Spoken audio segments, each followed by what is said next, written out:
So you've seen every other Halloween ranking video there is on YouTube. I bet you are exhausted, but I think you've got one more in ya.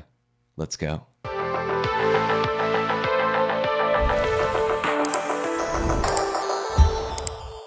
Welcome back to the channel, everyone. Davey Deathray here, back with another horror franchise ranking. Now, we just took on the Evil Dead franchise not too long ago, and we've already touched on A Nightmare on Elm Street, Friday the 13th, and Scream as well. I'll make sure to leave a playlist link up there so you can check those out if you'd like.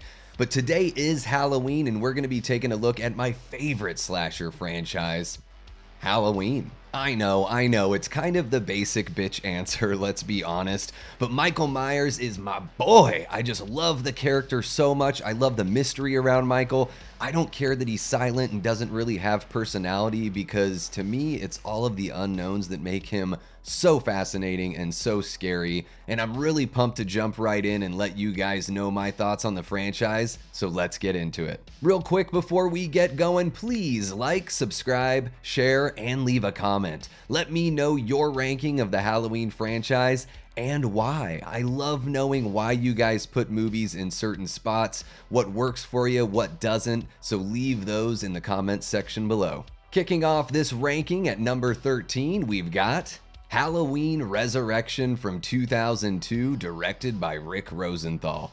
I don't think it's that big of a surprise that this one is last in the ranking. I'll try to think of a few positives here for Resurrection. I mean, the mask looks good in a few shots, not great overall. The score is pleasing, but it's not like it beats out the original. And there aren't really any memorable performances here except for Busta Rhymes, which is not the kind of memorable I'm looking for in a Halloween movie. I mean, it's a wonder that Rick Rosenthal directed the original Halloween 2 from 1981, because this movie is an absolute mess. So I'm gonna go ahead and assume that having Dean Cundey behind the camera in Halloween 2 was most of the reason why that movie is so beloved by the fans. Yeah, Halloween Resurrection, dead last at number 13. Up next at number 12 is Rob Zombie's Halloween from 2007. Yeah, I know, this one might be a bit controversial putting it this far back in the ranking. I don't have much love for this movie at all. To me, it's probably the most unnecessary remake we've ever been given out of all the remakes I've ever seen. I mean, the original is absolutely perfect in my mind. I don't need any backstory on why Michael is the way that he is. If you caught the intro, you know that to me it's all about that mystery that makes Michael scary. And you know, there are a couple moments here in Rob Zombie's Halloween, particularly the Strode murder, that work really well for me. But everything else is just a rehash. It's ugly, it's gritty in a way that I don't really appreciate, and pretty grim. Sliding in at number 11 is Halloween 5, The Revenge of Michael Myers from 1989, directed by Dominique Othenin-Girard. And holy shit, this movie is a friggin' disaster. All the good stuff they built up in Halloween 4 is pretty much abandoned. They ask a bunch of questions that they never want to give any answers for. They just want the folks who make the next movie to resolve all of that. Of course, you have the police officers with the really wacky music. Kind of reminds me of Last House on the Left. And you know, a Michael that just doesn't look right. The neck is too long. The mask is totally off. I'm not a big fan of the mask from 4, but I'd rather have that than have them switch up the mask when it's supposed to be the next year. Seeing Michael float down the river is pretty ridiculous as well. This movie just doesn't have many redeeming qualities to me, you know. Dr. Loomis is pretty alright. I would say that's the one thing that I take from here. He's completely unhinged, but he does have some great moments, and I'll take that. But man, this movie is pretty rough. Coming up next at number 10 is Halloween H2O from 1998, directed by Steve Miner. And I know this movie's got a lot of love from the fandom out there. Some folks say it's the best sequel in the bunch. I totally get that for like nostalgia's sake. This was the first Halloween movie that I ever saw in the theater, and I was really high on it because I was 16 years old and I was really pumped to see Jamie Lee Curtis back in the Halloween franchise. But you know, since then, my enthusiasm has waned a bit. Every time I go back to this movie, I'm just kind of distracted by all of the rotation of the masks that they use. You know, the first act really works well for me. I love using the curse mask in the opening scene. The opening scene is actually pretty awesome, and I really love Laurie Strode here as well as her boyfriend. He's puts in a great performance, seems like a really supportive guy. I love that chemistry. Even Josh Hartnett with the messy hair works for me here. But man, this movie just really doesn't know what it is. It wants to be Halloween. Of course, everyone talks about the Scream comparison, so it seems like it's trying to be a little safe as well. And I guess you could say they're going for that feel of the original, but for me, it just doesn't quite hit the mark. And I can't stress this enough.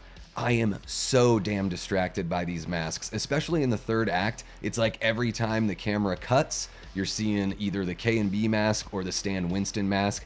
I don't like either, and the fact that they're switching back and forth is just a horrendous mess to me. So yeah, H2O, number 10. Easing its way into number 9 is Halloween 3 Season of the Witch from 1982, directed by Tommy Lee Wallace. And yeah, I had this one closer to my top 5. I think it was about number 6 before watching it again this spooky season.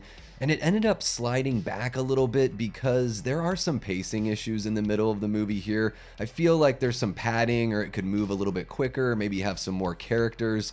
You know, it doesn't really bother me that Michael isn't here. I think the movie is still a great spooky season movie and a great Halloween movie. I think Tom Atkins puts in a great performance. I love Dean Cundy's cinematography. He makes every movie he does look gorgeous. And of course, you know, having Alan Howarth and John Carpenter do the soundtrack certainly helps here as well. But yeah, this one ended up sliding back. Nothing against it at all. I still enjoy it quite a bit. But yeah, Halloween 3 coming in at number 9. Up next at number 8 is Halloween, The Curse of Michael Myers from 1995, directed by Joe Chappelle. Now, this movie is hated by a lot of the fandom, I think. And admittedly, it's a pretty big mess for sure. I mean, especially the theatrical version. I think the editing is pretty wonky. I think the metal soundtrack just doesn't quite hit. It's not very timeless at all. And while the theatrical cut does have some added gore that I really appreciate, I prefer the producer's cut because it seems to take a slower pace. It has more of the traditional feel as far as the score goes, and it just makes me feel like I'm watching something way closer to the original. So that's why this one is in the number 8 spot. It's sort of in that no man's land. I really love the mask here. I don't know if that's controversial to say, but I think the curse mask is one of the best ones we got in the franchise, especially until the David Gordon Green movies came along. I have a lot of fun watching this one, even though it's got really oddball performances, especially by Paul Rudd, but I do think Donald Pleasance knocks it out of the park here. The movie has a great fall feel, so that really helps as well. And man, John Strode, biggest asshole in horror movie history. This one is fun. Popping in at number 7 is Halloween 4, The Return of Michael Myers from 1988, directed by Dwight H. Little. I know, this is the moment where I start losing people. Everybody loves Halloween 4.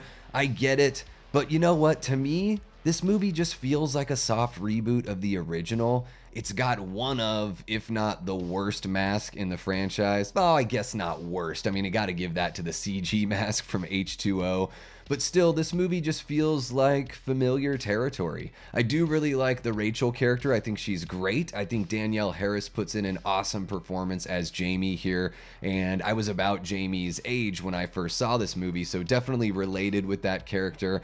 Donald Pleasance, again, just destroying it as Loomis. He is incredible in this film, quite possibly his best performance in the franchise, so I think that gives this movie the edge over Curse, even though I prefer the mask in Curse. But yeah, Halloween 4 to me is just kind of smack dab right there in the middle of the franchise. Creeping on in at number 6 is Rob Zombie's Halloween 2 from 2009. And if I didn't lose you on the previous one, I probably lost you right there, but hear me out.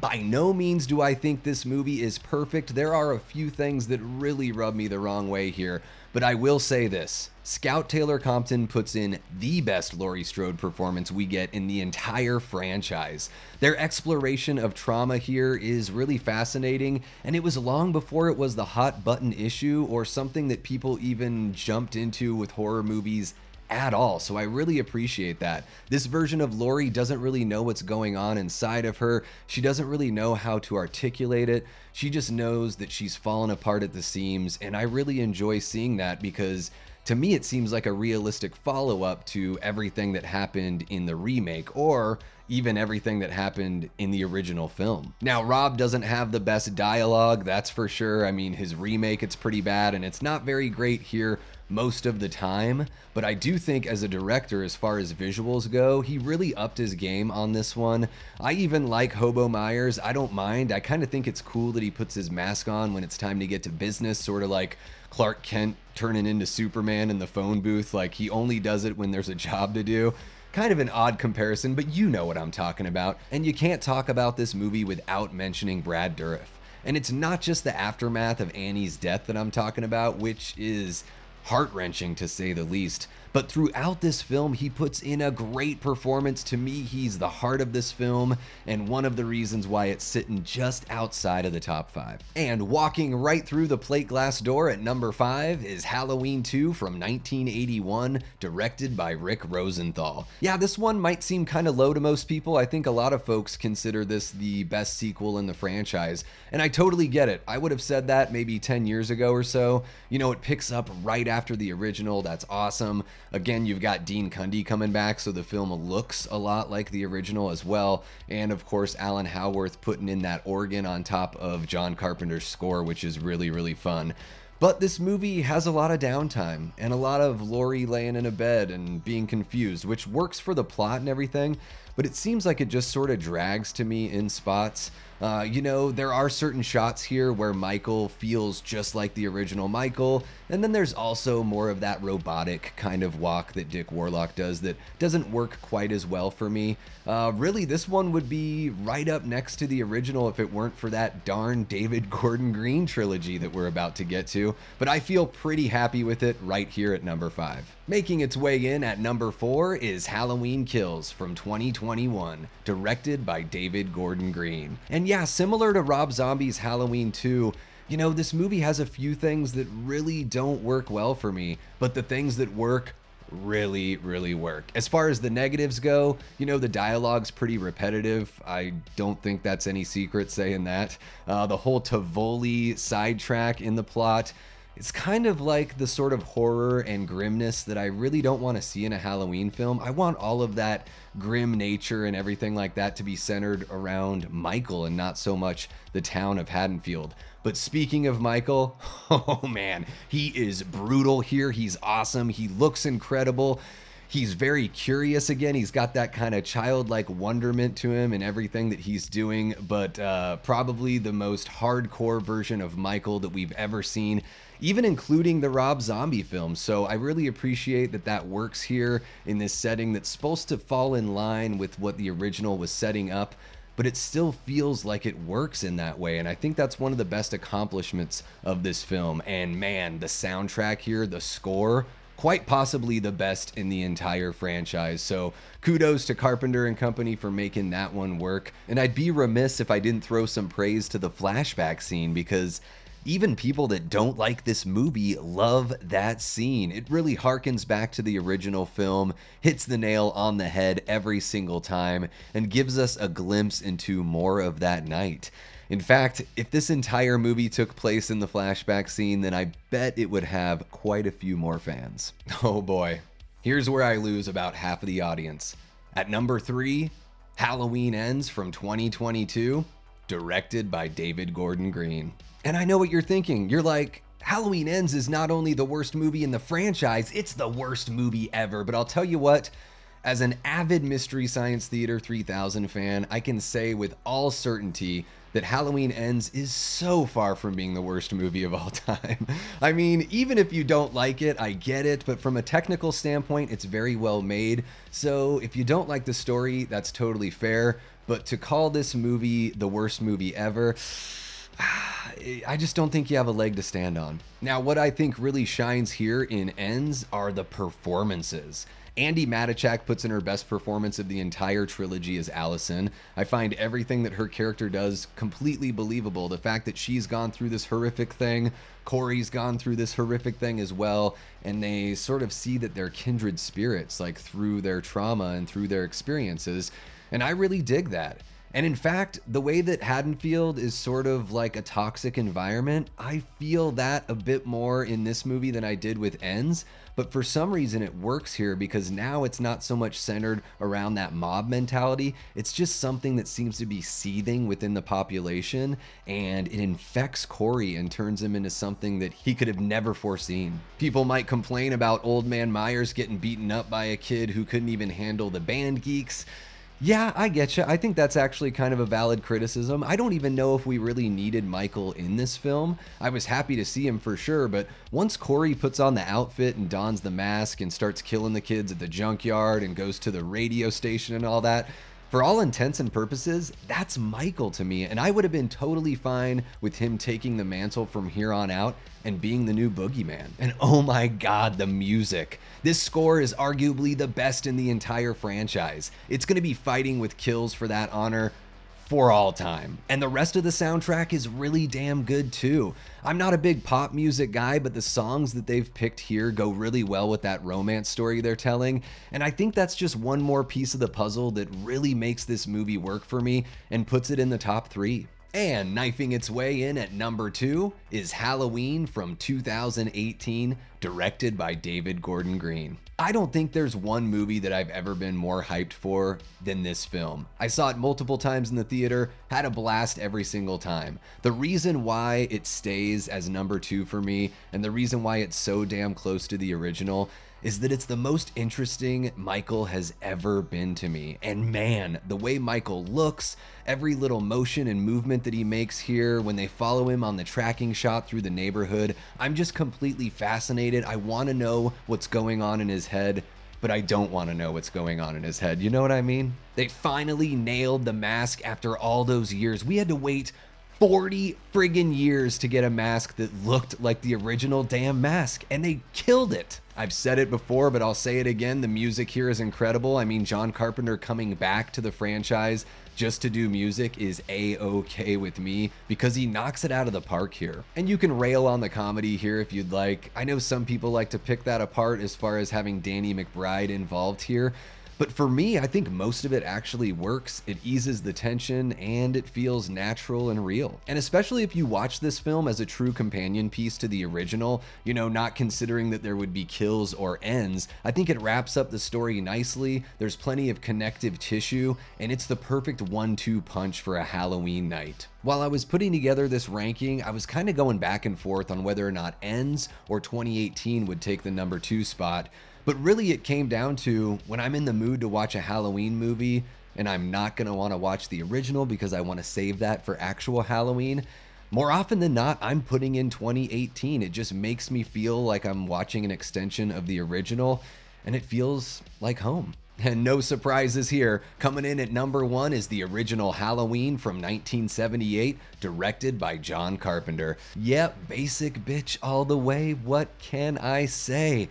But really, what is left to say about this classic horror film? I feel like everyone's talked about it to death. I mean, you have the amazing cinematography from Dean Cundey, who's gotten multiple shout outs here on this ranking, and for very good reason. You have the awesome soundtrack by John Carpenter. I can't stop talking about how good the music is in this franchise. Nick Castle as the Shape, there's just something so otherworldly about his performance. It's human, but it's not really human. You know, you have Deborah Hill jumping in and helping out with the script so the girls felt a little more real. And then there's the awesome, unremarkable mask. It's like in every shot with a little bit of different lighting, the mask looks different as well. I think that's one of the most unsettling parts about the film and a reason why Michael is still effective today. But at the end of the day, the finale of this film is absolutely perfect. There's a lesson here. Evil doesn't die. Sure, you can take care of the one person that committed that one evil act, but it doesn't destroy evil forever. And those shots of all the places that Michael has frequented throughout the movie with his breathing steadily getting louder and louder until the credits show, chilling stuff. And that is gonna wrap it up for my Halloween franchise ranking. Jump on into the comments below and let me know your thoughts. Tell me where I'm right. Tell me where I'm wrong. Drop your ranking below and tell me why. I'm always fascinated to know what you guys think. Thank you so much for coming by and checking out the video. Want to give a quick shout out to all the Patreon members and our 50 channel members. You guys are incredible. Thank you so much. Please remember to like, subscribe, share, and leave a comment. And until next time, I've been and will continue being Davey Deathray. Take care.